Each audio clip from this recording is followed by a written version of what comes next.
কোরবানিকে কেন্দ্র করে জমে উঠেছে পশু জবাই ও মাংস কাটার আনুষঙ্গিক সরঞ্জামের বাজার।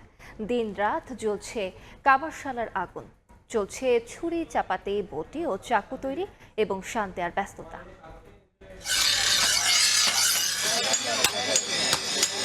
তপ্ত লোহায় একের পর এক হাতুড়ি পেটা, দা বটি ছুরির টুংটাং শব্দে মুখর রাজধানীর বিভিন্ন কামারশালা।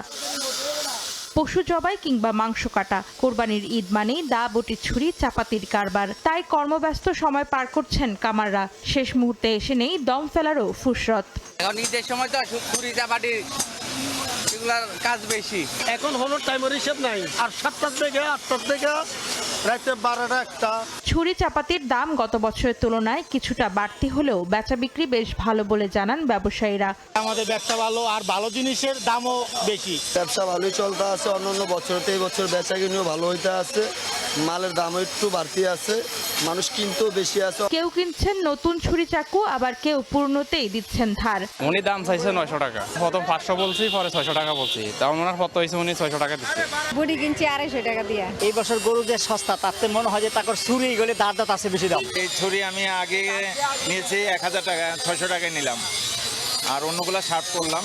একটা চাপাটি নিলাম আর একটা ছুরি, এগুলো ছোট একটা ছুরি নিলাম আর কি।